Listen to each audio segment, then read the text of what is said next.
Isang magandang araw muli mga kaibigan, mga kababayan. Sa oras na ito, tayo muli ay isang pinagpala na naman ng ating Panginoong Diyos na tayo ay muling makapag-aral ng kanyang mga salita. At sa araw na ito, atin pong pag-aralan ang isa na namang pag-aangkin ng mga samahang ang saksi ni Jehovah na sinasabi nila sila lamang ang tunay na mga saksi ng Diyos at maliban sa kanila ay walang tunay na mga saksi ng Diyos.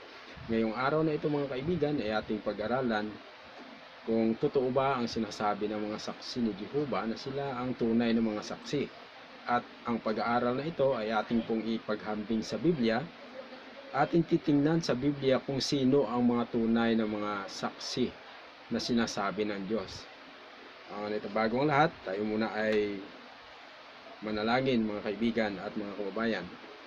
O dakila naming Diyos na ang tahanan ay nasa mga langit, sa oras na ito amin pong hinihiling ang inyong patnubay ng banal na Espiritu upang ang mga pag-aaral na aming gagawin ay aming maunawaan at makita ang katotohanan sa mga bagay na ito. Pagpatawad ang aming mga kasalanan na nagawa sa inyong harapan, sa salita, sa mga gawa at sa mga pag-iisip. Ito ay aming hinihiling sa pangalan ng aming Panginoong Hesus. Amen. Okay. So ating pag-aaralan, ang paghambing ngayon mga kababayan, ang pag-aangkin ng mga saksi ni Jehovah na sila anya ang tunay na mga saksi. Dahil sila ay nakasulat sa Biblia. Ating titingnan at ikumpara natin kung sino ang tunay nga ba na saksi ayon sa Biblia at hindi sa mga saksi ni Jehovah. Isa sa mga talata na ginagamit ng mga saksi ni Jehovah, mga kababayan, ay ang 43:10 ng Isaiah na ganito ang sinasabi sa Biblia. Kayo ay aking mga saksi, sabi ng Panginoon, at aking lingkod na aking pinili, upang inyong malaman at magsisampalataya kayo sa akin. At inyong matalastas na ako nga, walang Diyos na inanyuan na una sa akin o magkaroon man ng pagkatapos ko. Ito po yung nakasulat sa Biblia kung sino ang tinutukoy ng mga saksi. Atin ngayon ipaghambing mga kababayan sa Biblia kung ano at sino ang mga tunay na saksi at mga lingkod ng ating Panginoon. Para makita natin kung ang sinasabi ba ng mga saksi ni Jehovah ay totoo o kung sila ay hindi nagsasabi ng totoo. Ang talatang ito sa Isaiah 43:10. Ito ang isa sa mga ginagamit nila mga kaibigan. Pag sinabi natin isa sa mga ginagamit, ibig sabihin mayroon pang ibang mga talata, pero ito yung pinaka nakita natin na ginagamit nila kasi ang mga saksi ni Jehovah pumupunta rin yan sa akin para magbigay ng mga babasahin nila. Sa mga pagtatanong at mga pagsasaliksik natin sa kanila ay nabanggit nila ang talatang ito. Okay? So, ang talatang ginagamit nila ay ang 43:10 ng Isaiah na sinasabi nila na sila lamang ang pinili ng Diyos. Tandaan po natin mga kaibigan, sila lamang ang pinili ng Diyos na maging mga saksi. Ngunit, mga kaibigan at mga kababayan, sa 43:10 ng Isaiah, dito mismo sa talata na to, sa unang bahagi ay mayroon tayong dapat mapansin na ang ipinapakilala dito mga kaibigan at mga kababayan kung sino ang mga tunay na saksi ayon sa Biblia mula noon hanggang ngayon mga kaibigan ay dito rin mismo sa aklat ni Isaiah sinasabi yan. Tandaan natin na dito sa 43:10 ng Isayas, sinasabi na yung mga saksi ay tinatawag na lingkod at mga pinili ng Diyos. So, ikinakapit ng mga saksi ni Jehovah yan sa kanilang mga sarili para tawagin silang mga lingkod ng Diyos. Tingnan natin ang sinasabi mismo ni Isayas dito kung sino ang mga lingkod ng Diyos at kung sino ang kanyang mga pinili para tawagin mga tunay na mga saksi. Dito sa Isayas 56:6, mayroon tayong mababasa. Ganito ang sinasabi: at ang mga dayuhan na sumanib sa Panginoon upang maglingkod sa Kanya at ibigin ang pangalan ng Panginoon at maging Kanyang mga lingkod. Tandaan po ninyo ha, si Isayas mismo rin nagsabi na ang mga lingkod ng Panginoon na ito, kung ituloy natin sa pagbasa, bawat nangingili ng sabat at hindi nilalapastangan ito at nag-iingat ng tipan ng Diyos. So, mayroon na tayong nakita, no, mga kaibigan at mga kababayan. Sinasabi ng mga saksi ni Jehovah na sila ang tunay na mga lingkod ng Diyos. So, sila daw ang tinatawag ng mga saksi ng Diyos at mga lingkod ng Diyos. Ngunit, sang-ayon kay Isayas, ang mga tunay na mga lingkod ng Diyos sa 56:6 ng Isaiah, ang mga lingkod pala ng Diyos dito ay nangingili ng sabat. Ikumpara natin sila sa talata na ito, mga kaibigan. Yung mga saksi ni Jehovah, i-compare natin sa talata na ito. Hindi nangingilin ang mga saksi ni Jehovah ng sabat, pero ang mga lingkod pala ng Diyos na sinasabi dito sa Biblia, mga nangingili ng sabat. So, nakita na natin na may mali. No? Ang mga saksi ni Jehovah ngayon ng Watchtower, hindi nangingili ng sabat yan. Sabat sa Biblia. Pero dito, sa Biblia, ang mga lingkod pala ng Diyos, ayon din kay Isayas, ay mga nangingili ng sabat. So, ituloy natin. Sabi ni Isayas sa 43:10, ang mga saksi tinatawag ng mga lingkod yan. Kaya ayon kay Isayas, ang mga lingkod ng Diyos nangingili ng sabat. So, na-disqualify na yung mga saksi ni Jehovah dito, mga kaibigan at mga kabayan. Pangalawa, sinasabi na yaong pinili na mga taong magiging saksi ng Diyos. Sa Biblia po, ganito ang nakasulat dyan sa aklat ng Deuteronomy 7. Pakinggan nyo. Ating basahin. Deuteronomy 7. Ang talata nito ay 7 hanggang 9, mga kaibigan. Pakinggan natin. Deuteronomy 7. Ang talata nito ay 7 hanggang sa 9.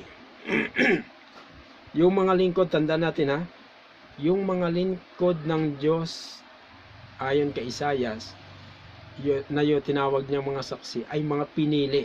Doon sa 43:10, mga pinili yan.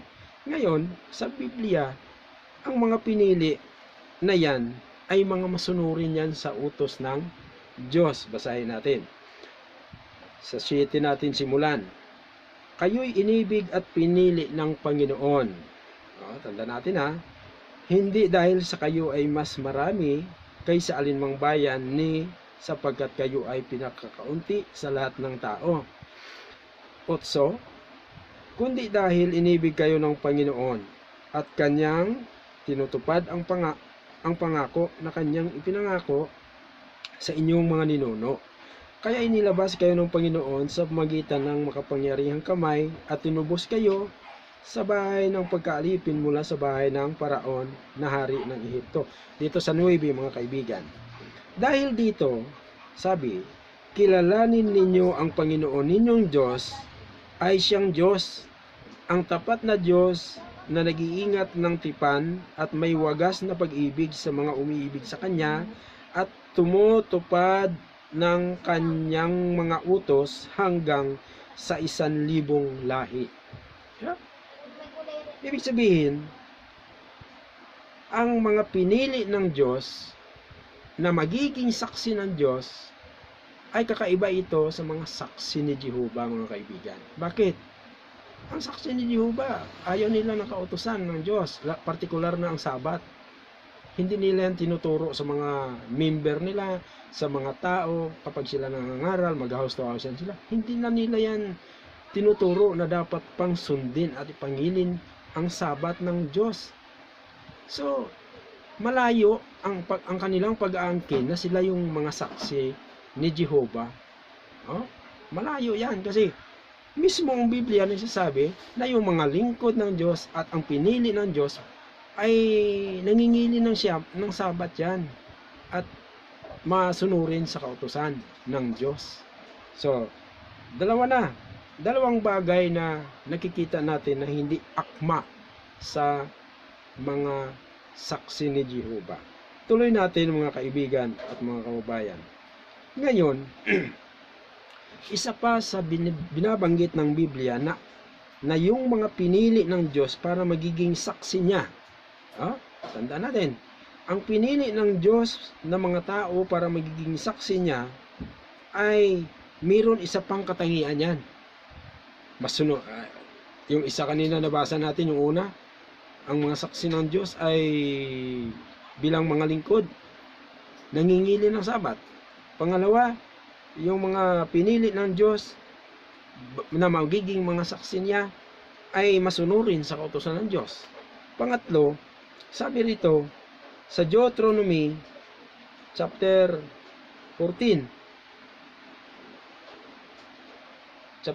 mga kaibigan, ay ganito ang sinasabi uli. Chapter 14 verses 2 and 3. Tingnan nyo ha. Sa verse 2, sinasabi, sapagkat ikaw ay isang banal na bayan ng Panginoon mong Diyos. May pag-aangkin dito mga kaibigan, mga kababayan. Na ikaw ay pinili ng Panginoon. Pinili na naman.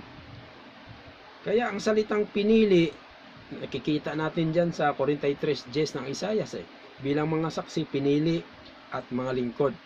Dito, pinili, sino ang mga tao na pinili na ito at ano ang mga itinatagubili ng Diyos sa kanila bilang mga saksi ng Diyos. Tuloy natin.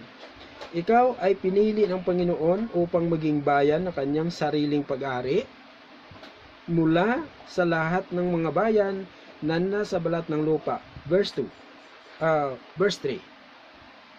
Huwag kang kakain ng anumang bagay na marumi. Yan. Alam mo yung tagubili ng Diyos dyan sa mga pinili na yan bilang maging saksi ng Diyos ay kakaiba yan sa mga saksi ni Jehovah. Yung mga lingkod at pinili ng Diyos para magiging saksi, hindi kumakain mga kababayan yan ng mga ipinagbabawal na mga kinakain sa ngayon.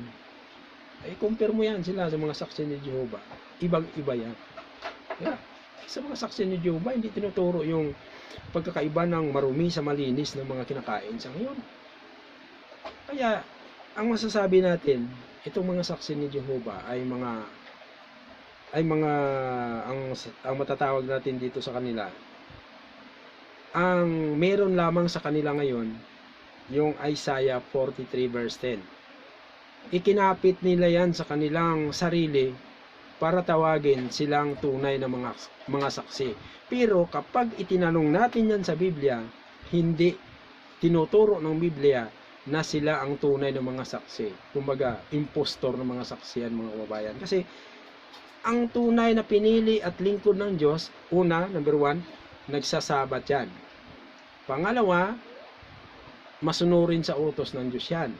Pangatlo, yung mga lingkod at pinili na maging saksi ng Diyos na yan, hindi yan kumakain ng mga karumal-dumal. Ayun o. Huwag kang kakain ng anumang mga bagay na marumi. Sinong sinabihan? yung mga pinili at lingkod ng Diyos.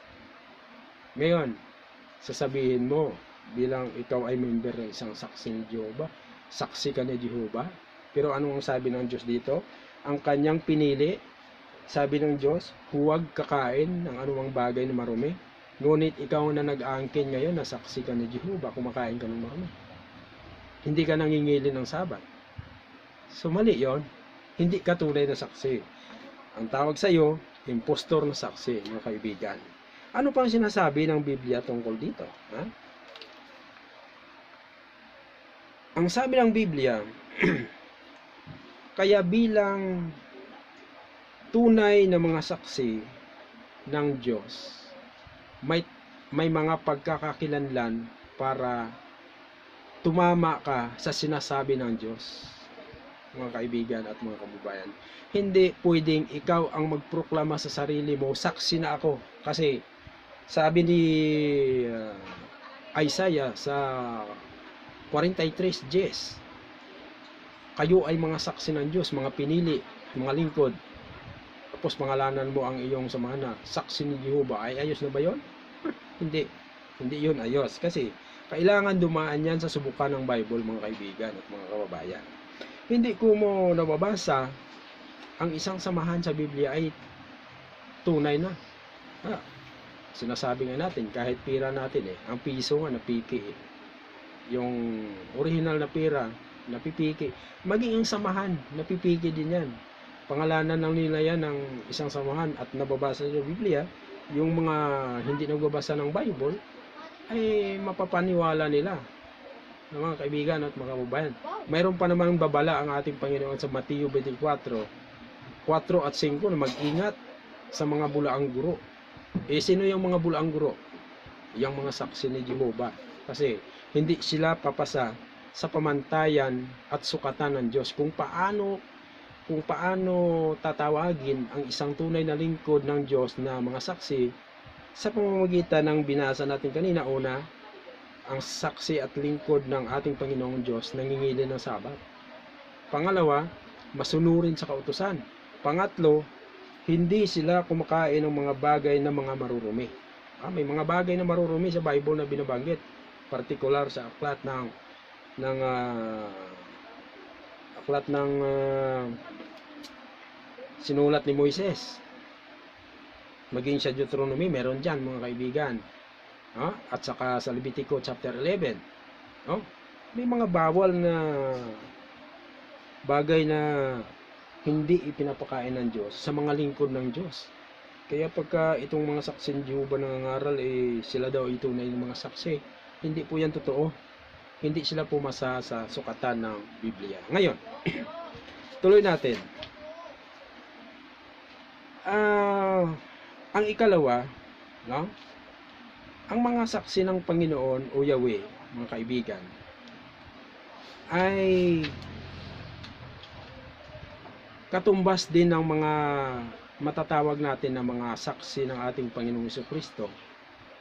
Dahil kung ang Isaiah chapter 40 verse 3 ay tumutukoy kay Yahweh, at ito ay tumutukoy naman, mga kaibigan, kay Kristo sa Marcos 1:3.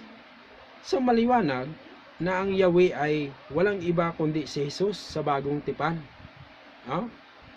At bagaman saksi ni Kristo ang tawag, ay tinatawag sa bagong tipan ng mga Kristiyano yan. Mga Kristiyano.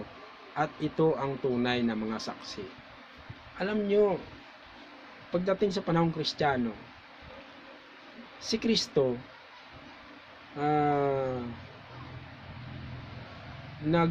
tumawag ng 12 disciple, yung mga alagad. Isa yun, yung mga tinawag ng ating Panginoon, isa rin yun sa mga tunay na mga saksi sa bagong tipan. Pero kung mapapansin natin, ikumpara natin sila, yung mga 12 disciple, ikumpara natin sila sa mga saksi ni Jehovah ngayon, mga kaibigan at mga kababayan. Ang Panginoong Hesus, ayon sa Lucas 4:16, ayon sa kanyang ugali tuwing Sabat na naman, no?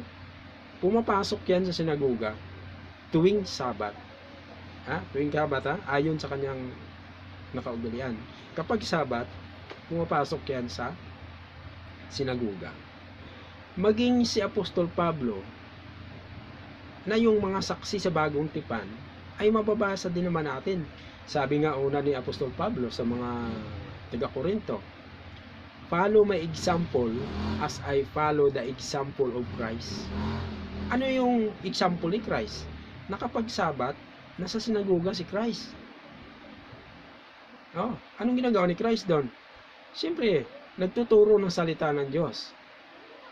Yun ang example para magiging tunay ka na saksi. Gayahin mo yan. Kaya nga sabi ni Apostol Pablo sa mga taga-Korinto, chapter 11, verse 1, follow my example as I follow the example of Christ.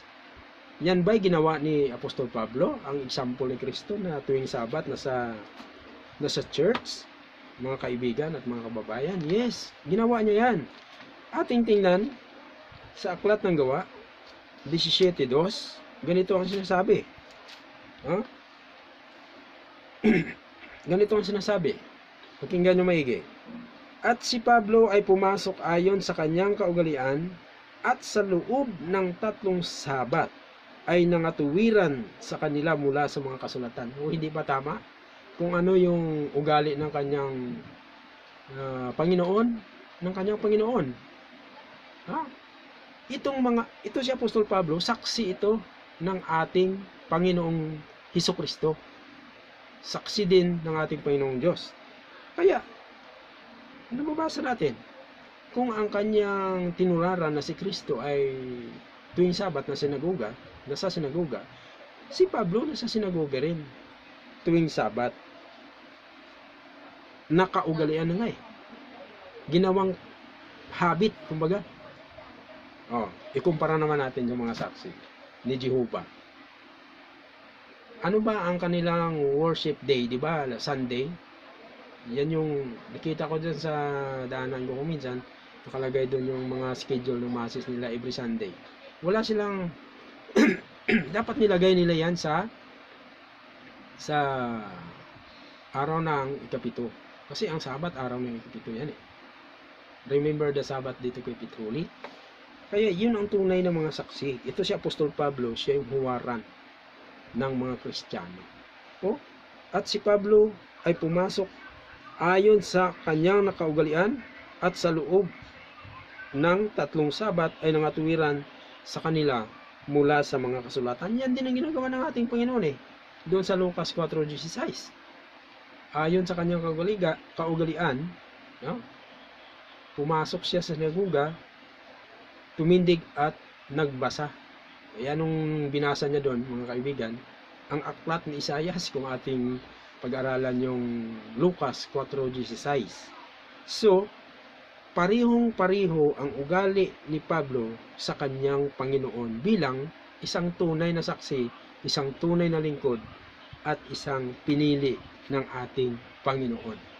So, mali talaga yung saksi ni Jehovah, na sila yung sasabihin nila, sila tunay na saksi, tapos ayaw mong ituro ang Sabat, ayaw mong sundin ang mga batas tungkol sa pagkain at hindi pagkain. Naku, hindi ka tunay na saksi.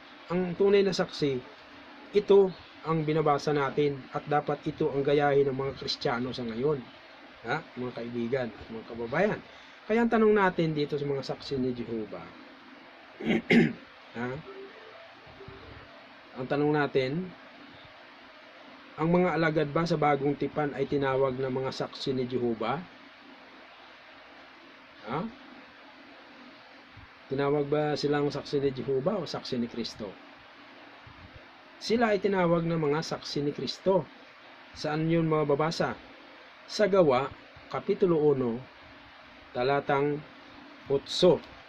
Tingnan ninyo. Gawa, Kapitulo 1, talatang 8. Ito.